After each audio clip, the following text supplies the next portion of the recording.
The first, the first, they're like too big. Like I think I should have like thought of like the size of my teeth. I think that those that are listening will find it more annoying than the teeth are cute, because I don't even think they're really cute. I think they're just really huge. But I'm gonna just pop them out. So, yeah. So, okay, let's start this over again. The first thing that you have to ask yourself is what kind of a personality, what kind of a person would head to a castle where all of the rumors surrounding it is that they're a mass murderer, they've been people on spikes, that whoever enters this castle doesn't leave this castle. And so one is, the first thing you could do is that someone that probably does not follow convention and is not easily intimidated. They're probably someone that like to experience things on their own and don't just take things at someone else's word. And a lot of people are this oppositional, they're gonna learn their own way, they wanna see and experience, and there's a lot of people, explorers, people that do extreme sports, people that will go areas where other people won't go or have never been before, that are taking this risk because they want to be the first and they want to be able to know what's there. And I think that, yeah, that skeptical kind of mind also fits Lisa really well.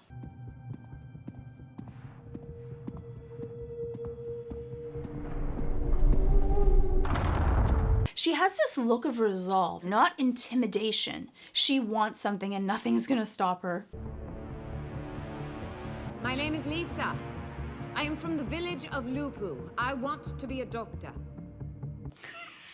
She also has this wonderful way of, like this, she's demanding things, right? She doesn't even know him, but she's like demanding this. This is what she wants right away. It's not even kind of hello. She talks about manners, but she also is kind of very abrupt and direct. Says what she thinks and she thinks what she means and she says what she thinks she means. She says what she means. Anyways, you know what I mean. You bang on my front door because you want to daub chicken blood on peasants. Don't mistake me for a witch. Everybody out there already does that. That's, I think, the first thing that they both have in common. They've both been judged by people as outsiders, people that don't really fit in. And so for Lisa, I think that there's nothing really that she has to lose. She's not already accepted by them. I've exhausted my other options, and all the stories say the man who lives here has secret knowledge. I am Vlad Dracula Tepesh, and I do not get many visitors. But you can tell that Lisa is frightened, and that's a true sign of courage. Courage is not the absence of fear, it's being afraid, but being resolved enough to go forwards anyways. What have you to trade for my knowledge? Perhaps I could help you relearn some manners. Think about someone that's lived for perhaps 1,000 years, how boring the world gets. Most humans will always respond in predictable patterns. We've gone through all kinds of tests. We all think that we're unique and we're all going to do something different. But when faced with fear, there's very few responses that we're going to give. She actually insults him. She states something that is accurate, but that he did not expect, which I think makes her intriguing to him, because what makes her different than all the rest? So especially when you have someone that's in the hierarchy and they're either really beautiful, really powerful, really talented, to be treated like a normal person, like an equal, can actually be very refreshing to someone, because they're used to people perhaps always fawning over them or always trying to get their affection or being complimentary, and that can get really stale very quickly. You haven't offered me a drink or even to take my coat. What if I took a drink from you? He's kind of threatening her and trying to test her and make her feel fear, which he would feed off of, and her reaction would be more like cattle, and so it would be, he wouldn't really mind feeding off of her in that case. Or have you loaded yourself with silk, garlic, and superstitious fear?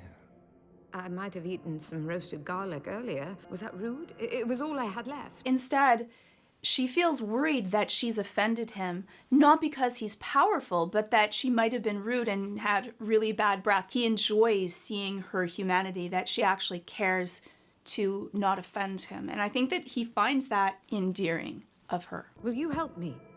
You are definitely different to most humans I have met in recent times.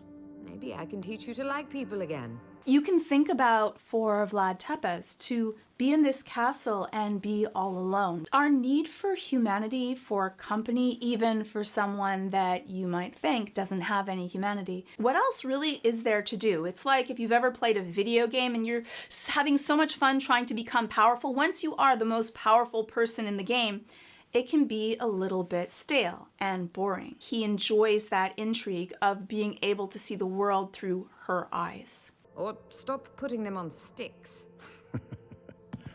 I gave that up a long time ago. Her want to become a doctor and that thirst for knowledge. She leans more towards being type A. She likes to get things done. She will do whatever she has to do in order to get that way. But also, she's a caretaker. One is she's choosing a field that is a caretaker, but also she offers him that maybe I can teach you something. I think also is a little bit tongue-in-cheek. He's like, what can you teach me? I know everything. I've lived for this long. The way that she handles the fact that he's impaled people, which is a horrible thing, and we can kind of go into that that's wrong, he shouldn't do it, but he is Dracula in the first place. She thinks that she can change someone, and there's a lot of people, especially strong caretakers, that feed off of that dopamine hit of being able to make people better, to fix people that are broken or lost or grumpy and cold, and make them be able to see joy and happiness through them. It's not always accurate. You can't fix someone unless they want to be fixed. He finds this amusing and intriguing, and so he's opened the door that there's a possibility that maybe he can. Doesn't end up that way, but like she didn't have that much time with him. Travel like people do. You might like it. I've known you 2 minutes, and you offer for me to walk the earth like an ordinary peasant, while I give you the knowledge of immortals. I actually think that Lisa has more to offer Vlad than Vlad has to offer Lisa, because she can open him up to being able to feel again. There's no price for that, to be able to feel warm, to care. It does come with the risk of heartbreak and to be able to be closed off again. And I think that that's what Vlad has done. He's kind of shut himself off into this castle. We can often put up these defense mechanisms to not let anyone in because we're so worried about being hurt. Love, care, feeling comes with risk. It is worth the cost to be able to feel, because even though you may think that being empty is safe and you won't get hurt, you'll also never be fulfilled either. And I think that that's the beautiful trade that Lisa and Vlad have with each other. The true science.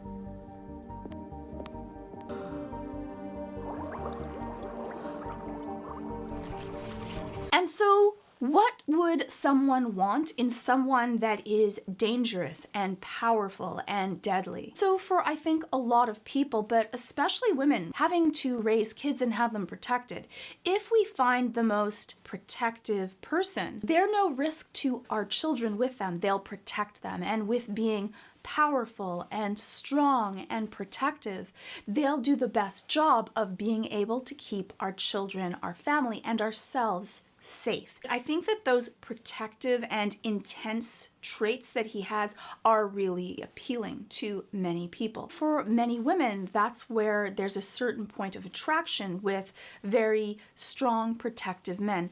Now, I'm going to take away the part of him being a mass murderer. I don't think that that is actually any of the appeal that Dracula has to Lisa. And she thinks that she can change him to be able to do some good. I don't think that it hurts that he's rich, has this wealth of knowledge, he's handsome, and I think that that dark, brooding kind of personality trait can be very appealing to certain personality types. But we have to also go to people that are dangerous, are very dangerous also to the people that they're with. And so there's a huge risk to Lisa also, but you can already tell that she's a risk taker, that she will take huge, dangerous risks in order to get what she wants because she believes so much in herself that she can be able to make a difference, that it won't happen to her. And in some cases, that can be exceptionally naive. It's a wonderful thing to believe in people, but you also want to be able to look at things for the reality of what is. When someone shows you who they are, you want to believe them. They won't be superstitious if they learn how the world really works. Why should I do that? To make the world better. Start with me. And I'll start with you. She's so cute. I fully understand why Vlad goes for Lisa, because she has this spunk about her. She's very bold in what she wants to do, and she has a strong sense of what she wants to accomplish. She has this sense of purpose. And I don't think that Vlad actually had a sense of purpose. He has vengeance and anger and hunger and feeding and destruction. And she's offering him to build, to create, to see the world as a better place, to be able to have the possibility to make things better, to make a lasting mark on the world that will change things to make it brighter. I often think about, if Lisa had not been killed, what would this relationship be like, and what would have they both been able to accomplish together? I think I might like you.